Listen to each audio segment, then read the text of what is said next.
What is up, everyone? So, today we will be going over having an effective plan. So, if you have a pen and paper with you, make sure to get it out and write these down. Because the problem with the plan is people do not plan to fail, but they do fail to plan. And ultimately, looking at a plan is not this mundane task that you just have to do, and it doesn't have to be overcomplicated either.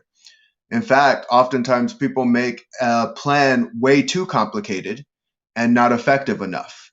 You see, if we have a bunch of to do list things on our plan and we're not getting any of those done, well, that's not being very effective. And what I want to do is share with you some of the steps and tricks I've used on my journey to help me create an effective plan. Now, when it comes to having a plan, planning all starts with the environment first. If you're in an improper environment, it makes life unbelievably difficult in several aspects of the plan. It would be like a person, for instance, Christmas is almost here and it's almost January 1st. And I know there's going to be some New Year's resolutions, and people are probably going to want to lose some weight. Now, to start that off, you have to put yourself in a position to be to even attempt to really take action on weight loss. And so we know how important nutrition is going to be in that, and we know how important exercise is going to be in that. And so one thing you could do is give yourself an optimal environment to just have a chance in. Willpower is going to be coming in later sections, but willpower is a limited thing. And if we make it about willpower, we're probably going to lose, especially if it's something we've just started.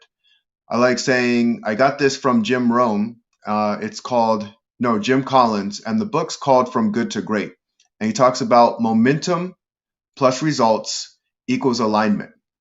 And so what you want to do at first is have your momentum coming in, the right results, so you can get to your alignment. And ways to do that is preparing your meals, is having little sticky notes around with things that you normally do. Like if you are going to brush your teeth, make sure to get in 5 minutes of exercise. Doesn't even have to be complicated. Like I said, when we make it too hard, it's too much, and our bodies just give up and our minds give up. So if we make it simple enough and we build just enough momentum to make it a habit, that's when things start coming together. And so when I talk about willpower, one, it's already limited, and two, there's two specific things that really get us in trouble when we don't have them in spades, I'll say. And that is proper sleep and proper eating, having your blood sugar levels at a stable rate. If our blood sugar levels are not where they need to be, so let's say we're starving, we're hungry, we're going to eat whatever is in front of us. We don't care. And if we're not properly rested, then it makes following a plan so much harder because your willpower has just kind of gone out the window.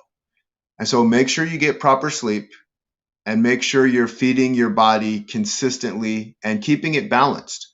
If you have any specific questions on that, I've been a personal trainer. I'm a coach now, but I've lived a lot of life and I've gone a lot of my journey, and I have a lot of tidbits that could possibly help you on your journey if you have any questions regarding nutrition or food. So with that, when you are set in the right environment, and be completely honest with yourself, with your environment, because it plays a much bigger role than we realize. When we think about it, we're going to act a certain way when we're in a movie theater versus when we're at a concert versus when we're at the doctor's office. And that all plays into the environment. We are used to showing up the way we show up depending on the environment. So be really cognizant of that and aware and say, am I in the environment to even be successful at what I'm attempting to do. When I was a fighter and I was fighting in the UFC, you wouldn't see me at the bar regularly drinking alcohol because it wouldn't benefit me in any way. It wouldn't help me get my body ready to do the things that it needed to do.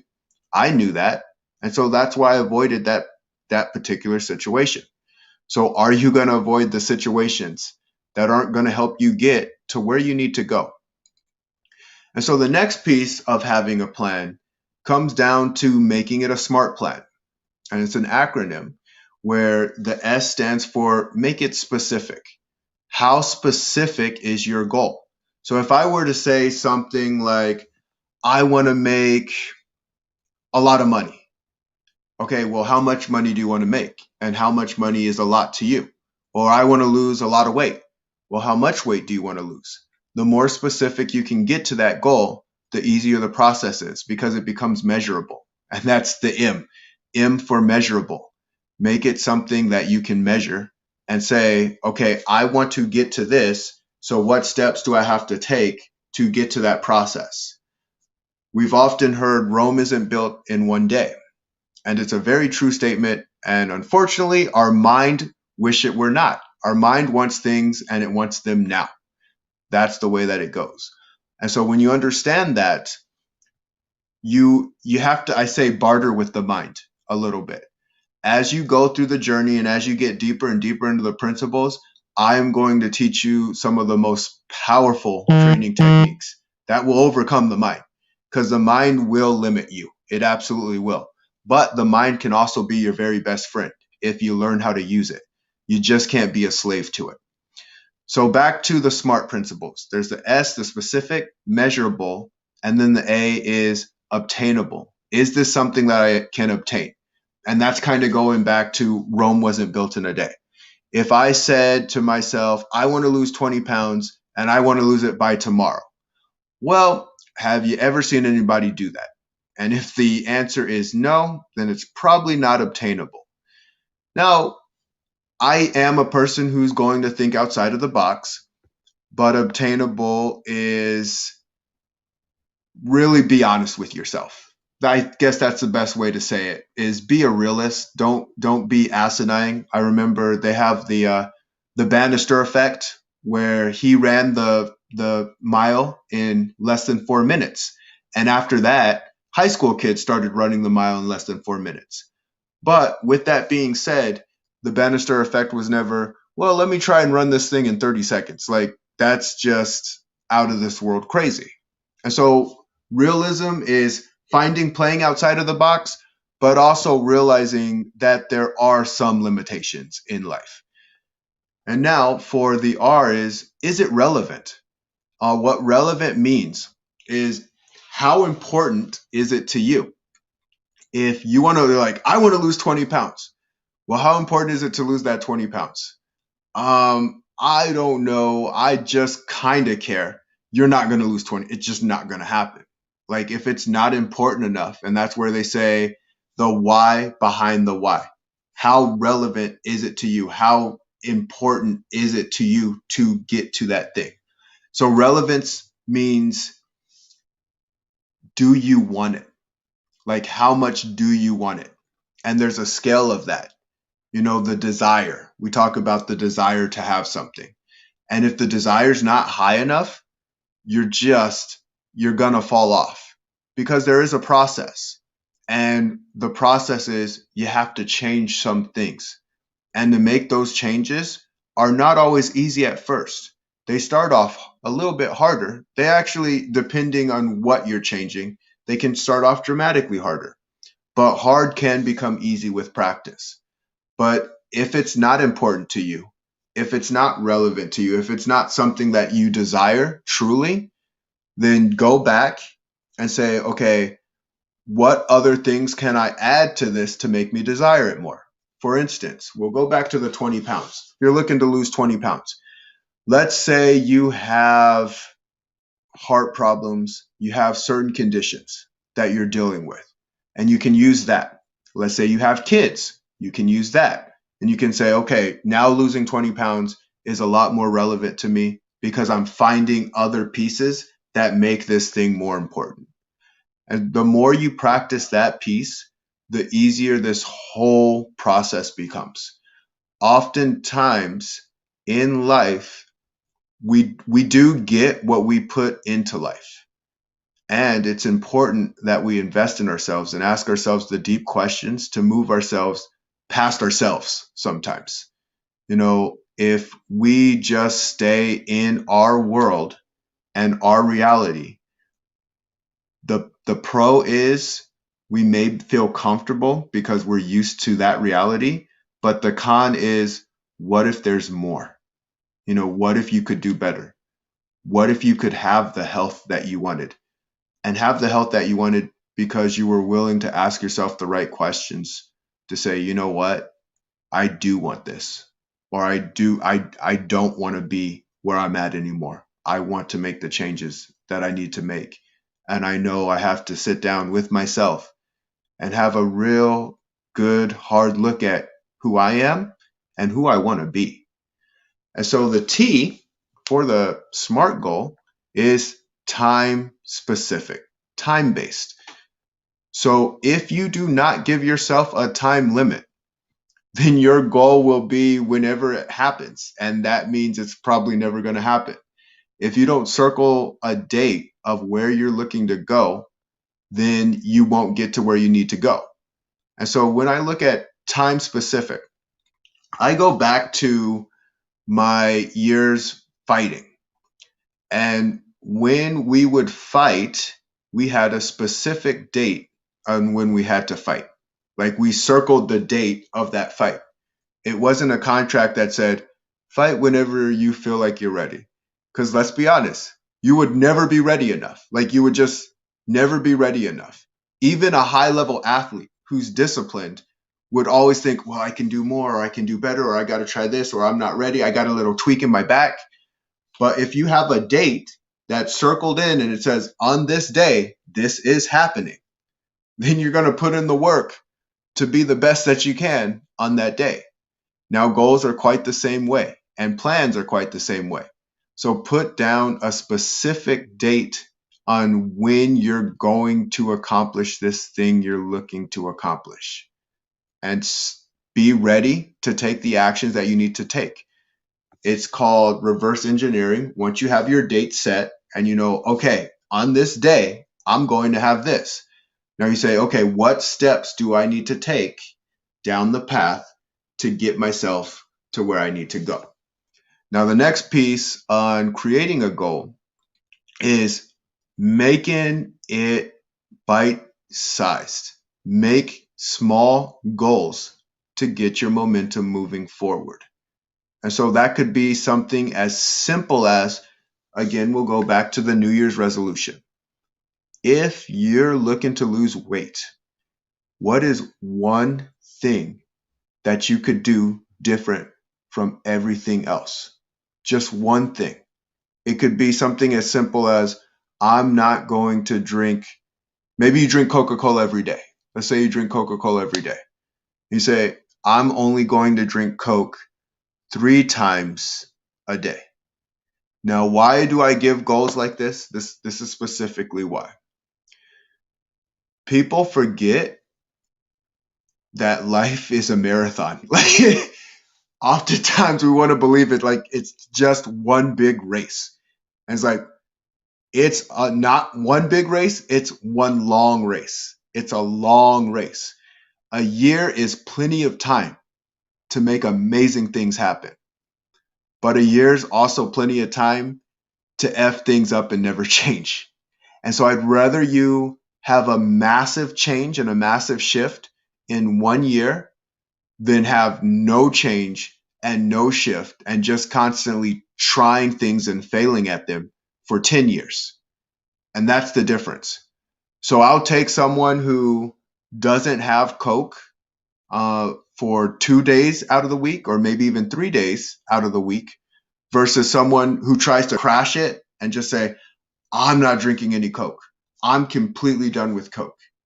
And then they just go back on the not so good end and make up for the Coke that they didn't drink.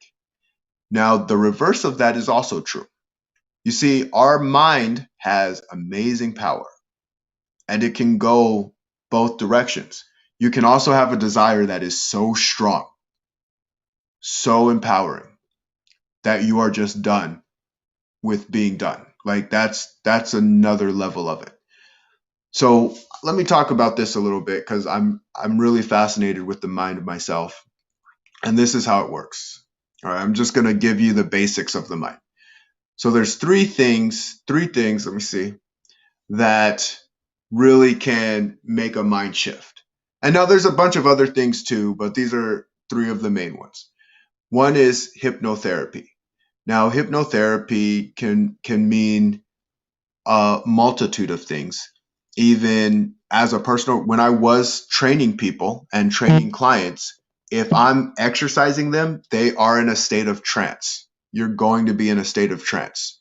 So hypnotherapy doesn't necessarily mean I'm holding a watch and I'm saying, look into the watch and getting you into a position where you're in this trance and you can't think for yourself. You're very aware in your trance state. You're just taking things in more consistently.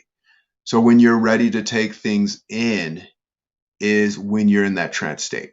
And I'll go into more detail on that later on. But the other way to make a mind shift is consistency. We become the things that we practice again and again and again, right? And then the third way is an insanely emotional trigger. With that insanely emotional trigger, an example would be if you did have a heart attack, all of a sudden it's way more important to you to get yourself in check because you're like, oh crap, I'm going to die if I don't get this right. Now, the emotional trigger, I try to avoid that one as at all costs. But I will say this, what's really cool with the mind is thoughts can become things. So if I can get you to think a certain way and see something differently, then you can actually take that thought and use that as power. Like if you never even thought about having a heart attack and you are an obese individual, and I showed you a picture or a percentage of how many obese individuals have a heart attack, you'd be more inclined to go, oh crap, I don't want that to happen to me. And so that's how you can kind of play that game. That's why I talk about it's a desire. You have your desire, and you also have your willpower. And as your desire goes up, you're going to have more willpower. As if you have less desire for it, the willpower is just not going to be the same. So the plan is actually more important if the desire is not high enough. As your desire is lower, your plan actually has to be better because you just are going to screw it up, like because the desire is just not there. And that's why it's so important to have the right environment. That's why it's so important to have that SMART goal put in place. And that's why it's so important to do bite-sized chunks instead of just trying to go after the whole thing all at once. And so I hope these strategies help you move forward. And if you can take anything from everything that I've said, environment is key. That is the most key component. Because you can actually, and I'm not telling you to test this, but you could actually probably screw everything else up. If you're in the right environment, you'll actually take on a lot of the habits of the environment that you're in. So if there was any takeaway, take that one away. But that doesn't mean not to plan effectively in the other areas as well. So I hope you enjoyed that. And if you have any questions, please let me know. Hey, Cliff. Hey, Steve. Hey, I had an observation or kind of a little epiphany because, when we train people, we've gone through this process many times. But when you were talking about making it specific, and you use the example of time and fighting, and it made me think of when I work with high level athletes and they have a contest coming up, a competition. Mm-hmm. We train just like you said. We have a periodization program where we have to work, for 4 weeks a certain type of strength training, and then we just rotate it so they're performing at a peak level at the competition. Mm-hmm. We would never train them that way year round. And so you No. have the training mode and you have the maintenance mode. And there's Yeah. nothing wrong with the maintenance mode, but if you have a goal, which is the competition, you have to train in a different way. You have to have a totally Absolutely. different mindset. And so for me, that kind of was like, even if it's not a sports competition, if your goal is to make X amount of money or to get complete a course or something like that, having that specific goal changes the way you train. You're no longer in maintenance mode. You have to periodize your training process. Absolutely. Yeah, absolutely. And I go back to looking at that long, drawn out race. And that's why I say, like, yeah, there's a time to sprint, there's a time to jog, there's a time to walk, and there's a time to rest. Yeah. Yeah, totally. Good stuff. Yeah, thank you. You Now know, this, so go ahead, Rick. you've got this ramp up into your event, right? So you've got this whole buildup. This is a completely different training program for peak performance than maintenance. Now you come out of your peak performance. You come out. How do you get back into a regular jam? And because you still want to be at an optimum level, right? You're just not in Yeah. right. You're on that specific goal. You've attained your goal, but you still want to run at an optimum level, right? So Yeah. what are you doing different after the performance? How are you getting back into? Yeah. So that actually goes back to environment. The best way to know what to do is by going around those who do it. And so if you see people who are at high levels, then you ask yourself the question, okay, how much rest do they take at their high level? And honestly, the less rest, the better.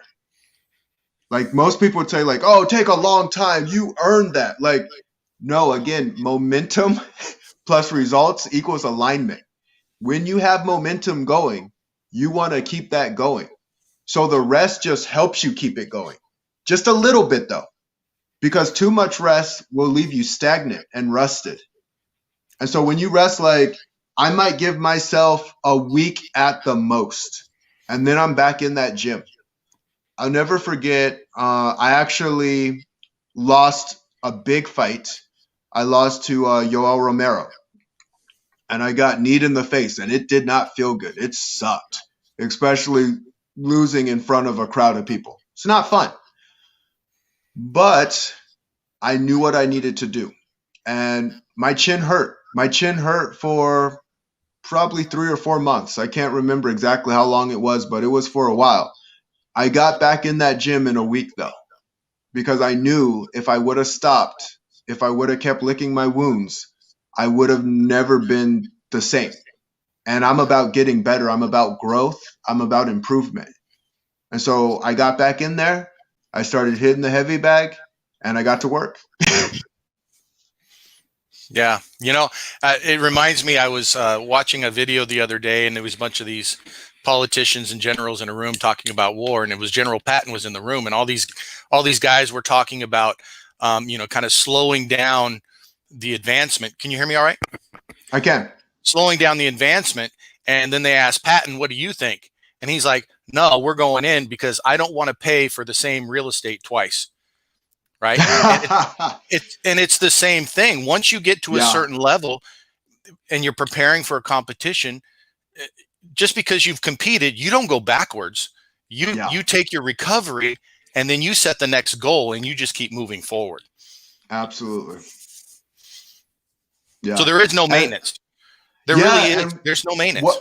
What's so crazy is, so as I've gone through my journey, I didn't know I was doing it at the time, but you look back at me as a kid to me now, like each goal is getting bigger and better than the last goal. But it's still the same person. Like the same person just has the same desire. He just hasn't stopped. Like it's like I'm constantly growing into this new thing. Yeah, totally. Totally. Good stuff, Cliff. Now, Yeah, thank you. this is part of your course, right? Yes. Okay, so this will be on the PonoQuest platform, and we can put the links under the video once it's uploaded, so people can access that. Yes, absolutely. We're going to keep moving forward and going to keep doing big things. Absolutely. Yeah, you don't stop. You never stop. You never take a break. I was talking to our friend Chris yesterday about just, the people that we put in our lives front and center. We give the stage to, the ones that we know are leading the way in their area of charge. And I got to tell you, man, I can't even keep up. I don't even try to keep up. All I'm doing is just saying, dude, he's going. He doesn't stop. And you do that. I watch your family. I watch your son. Yeah. I watch your wife. I watch the environment that you've created. You've created that environment for yourself to keep you at your peak performance. I don't know how you did it, but you continue to come out and show how you've done it, right? That's why you got this whole Power of Six. You're showing everybody. I want to know, how does Clifford start to do this? I'm paying attention, man. You've got something special, and you're leading the way. You do it every day. I got to be me. I can't be anybody else. I can't be Clifford Stark. I'm okay being me. It is very, very real to me, though, to be able to look out and see you having accomplished what you have accomplished, and knowing that there's a human being that can do those things. Yeah. So, I don't want to go into the ring, but I want to be my best self. I want to be the highest ideal of me, and I'm glad I got you in my court to help train me to be that. Thank you, Cliff, for showing up every day, dude, nonstop. Even when I'm not, you're showing up. And no, you show up every time. Yeah, you show up every time. Even speaking of getting into the cage, like, everyone's getting into their own cage. Everyone's getting into their own cage. And there's a saying in sports and in athletics, it's W's and L's. Your W's and your L's, your wins and your losses. And I recently changed that to winning and learning experiences. Either you're winning something or you're taking a learning experience. And so even being able to say, like, yeah, you know what, I screwed that up or I messed that up, because I'm going to make my mistakes too on my journey. And that's okay, because a mistake is something that I can learn from and get better from. Totally. Thank you, Clifford. Yeah, thank you. Thanks, Cliff. Thank you, Steve. We will see you on the next video. Looking forward to it. All right. Appreciate you guys. On the inside.